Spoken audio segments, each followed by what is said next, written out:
ओम केशवाय नमः, ओम नारायण नमः, ओम माधवाय नमः, ओम गोविंदाय नमो नमः, ओम श्री महालक्ष्मी नमो नमः। श्री महालक्ष्मीची कथा, गुरुवारची कहाणी ऐकावी भक्तांनो। श्री महालक्ष्मीच्या व्रताची कथा, गुरुवारची कहाणी। ही कहाणी वाचल्याने किंवा ऐकल्याने दुःख, दारिद्र्य, काळजी दूर होते। श्री महालक्ष्मीच्या कृपेने समृद्धी, संपत्ती, ऐश्वर्य, वैभव प्राप्त होते। मनीची इच्छा पूर्ण होते। श्री महालक्ष्मीची नावे, रूपे अनेक आहेत।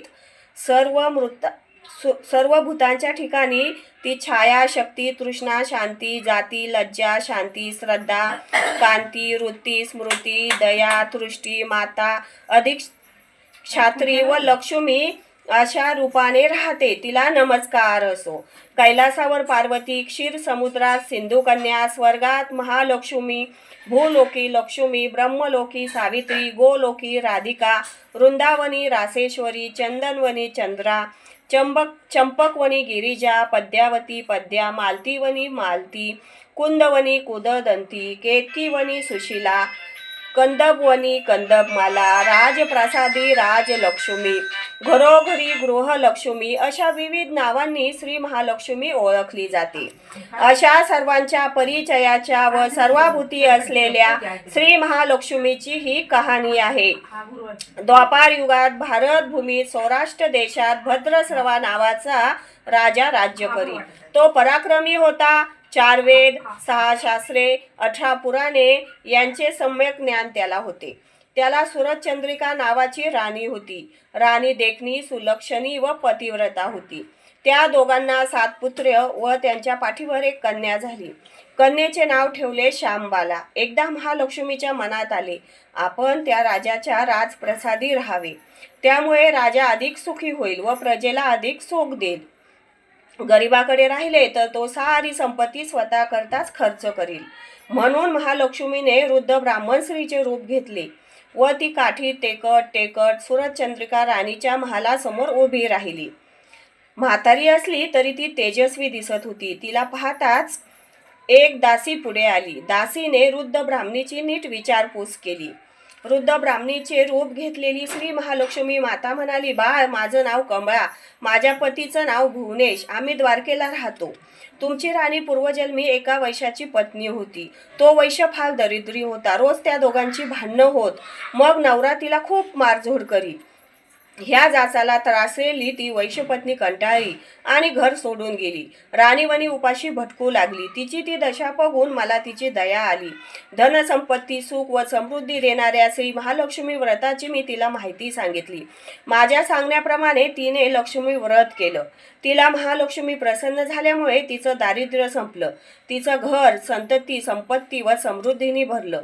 तिच्या जीवनात आनंदी आनंद आला। पुढे ते पती पत्नी निधन पावले। लक्ष्मी व्रत केल्यामुळे ते दोघं लक्ष्मी लोकात वैभवात राहिले। त्यांना जितकी वर्ष श्री महालक्ष्मी व्रत केलं तितकी 1000 वर्ष त्यांना सुखोपभोग मिळाले।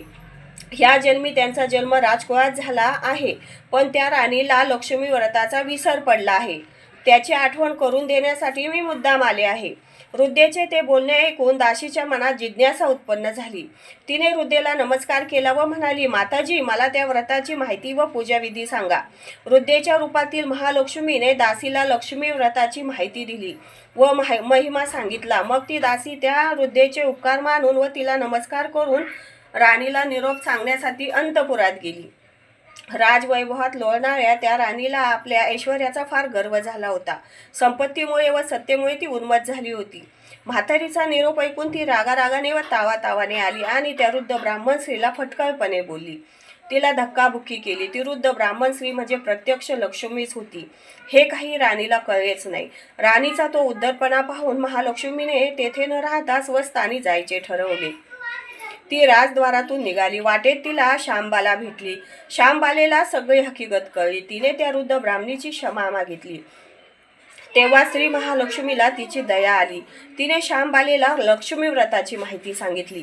तो दिवस होता मार्गशीर्ष महिन्यातील पहिला गुरुवार। राजकन्येने महालक्ष्मीचे व्रत सांगितल्याप्रमाणे भावभक्तीने केले. त्यामुळे सिद्धेश्वर राजाच्या मालाधर या पुत्राशी तिचा विवाह झाला. ती पतीसह राजवैभवात नांदू लागली. इकडे मात्र महालक्ष्मीचा कोप झाल्यामुळे भद्रसभावर आणि सुरतचंद्रिका यांचे राज्य, ऐश्वर, वैभव सर्व गेले व त्यांची अनानदशा झाली. एके दिवशी सुरतचंद्रिका आपल्या पतीला म्हणाली, आपल्या जामात राजा आहे, खूप श्रीमंत आहे, त्याच्याकडे जा, आपले हाल सांगा, त्याला दया येईल, तो आपल्याला मदत करेल. त्याप्रमाणे भद्रसवा जावयाच्या राज्यात आला. तो तळ्याच्या काठी बसला असताना पाणी नेण्यासाठी आलेल्या श्यामबालेला दासीला तो दिसला. त्याची राजलक्षणे जाणून दासींनी त्याचे नावगाव विचारले.